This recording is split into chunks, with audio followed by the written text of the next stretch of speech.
Welcome back to our channel. Now हम लोगों ने प्रीवियस 2-3 वीडियोस में बायो के इंपॉर्टेंट क्वेश्चंस एंड उनके डायग्राम्स के बारे में बात की थी एंड इस वीडियो से हम लोग बिगिन करें हमारा फिजिक्स वाला पोर्शन। अब कुछ ऐसे हमारे पास चैप्टर्स होते हैं जो थ्योरेटिकली बिल्कुल नहीं आते हैं एंड सीधा सीधा कॉम्पिटेंसी बेस्ड क्वेश्चंस आते हैं एंड एप्लीकेशन बेस्ड क्वेश्चंस आते हैं, तो वो सब हम डिस्कस करने वाले हैं along with the diagram. But video start होने से पहले you know the drill, channel को सब्सक्राइब करना है, बेल नोटिफिकेशन दबाना है ताकि कोई भी इंपॉर्टेंट अपडेट आए मिस बिल्कुल भी नहीं हो।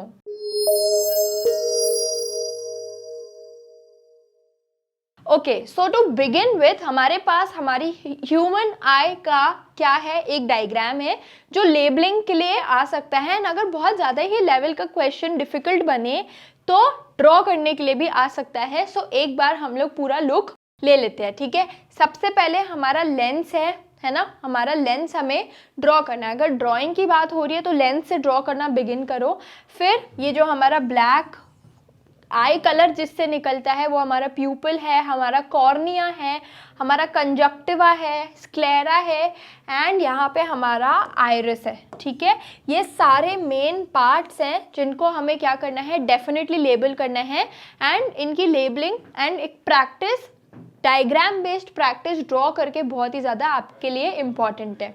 फिर इसके बाद हम अगर पीछे साइड पे आते हैं तो यहाँ पे हमारी ऑप्टिक डिस्क एंड हमारी ऑप्टिक नर्व बहुत इंपॉर्टेंट है। क्यों? इनके फंक्शंस भी इंपॉर्टेंट है। फंक्शंस तो खैर सबके इंपॉर्टेंट है, बट अगर मैं स्पेसिफिकली ऑप्टिक नर्व की बात करूँ तो ऑप्टिक नर्व का फंक्शन बहुत ही ज़्यादा इंपॉर्टेंट है क्योंकि यहाँ पे 2 चैप्टर्स तुम्हारे मर्ज किए जा सकते हैं, which is your control and coordination and ये वाला जो चैप्टर है जो हमारा ह्यूमन आई है। तो यहाँ पे ऑप्टिक नर्व को रिलेट कर देंगे पूरे ब्रेन के क्वेश्चन से कि क्या होता है ब्रेन में और कौन से हमारी नर्व्स कनेक्ट होती हैं, क्या फंक्शन होता है, ऑप्टिक नर्व कहाँ कनेक्ट होती है। So you should know everything about all these parts, ठीक है। अब ये एक बहुत इंपॉर्टेंट पिक्चर है, इससे बहुत सारे क्वेश्चंस आते हैं कहीं ना कहीं and this is the concept of dispersion, ठीक है। ये किसका कॉन्सेप्ट है? डिस्पर्शन का। किसका? डिस्पर्शन का। तो इसमें क्या होता है, एक मोनोक्रोमैटिक रे, monochromatic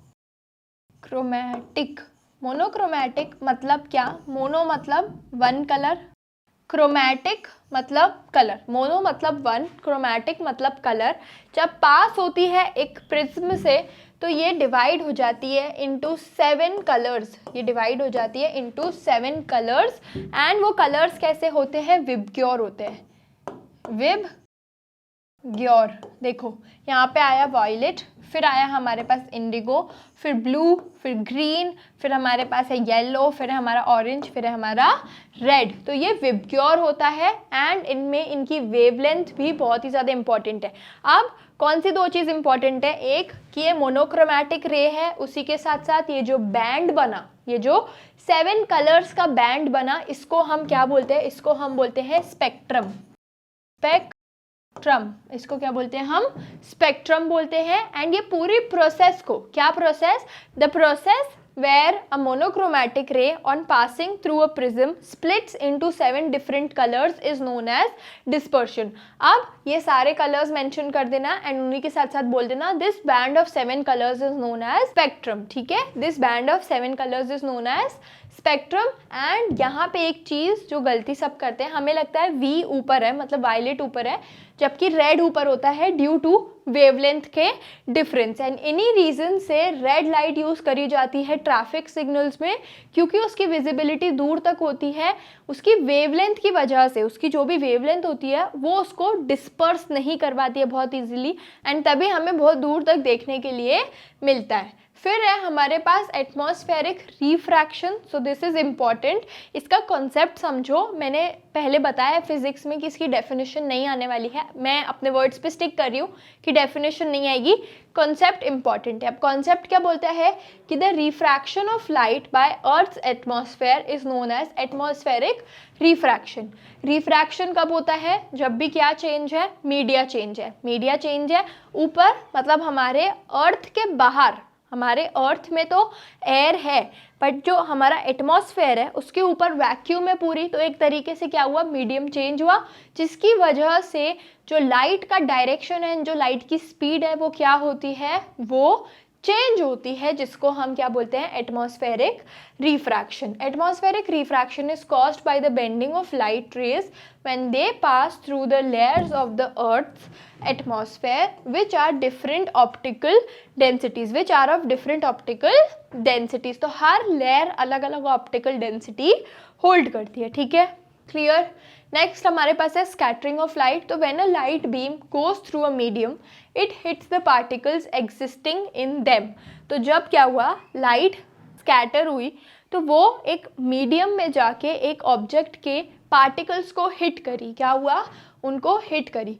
due to this phenomena some of the light rays get absorb while few get scattered in various directions. तो कुछ क्या हो गई, अब्जॉर्ब हो गई, कुछ अलग अलग डायरेक्शन में स्प्रेड हो गई। The intensity of the scattered rays depends upon the particles size and the wavelength of the light. तो जैसे रेड का मैंने बताया था कि रेड बहुत दूर तक स्कैटर नहीं होती, तभी उसको हम ट्रैफिक सिग्नल्स में यूज़ करते ताकि वो हमें बहुत दूर तक विजिबिलिटी दे, ठीक है।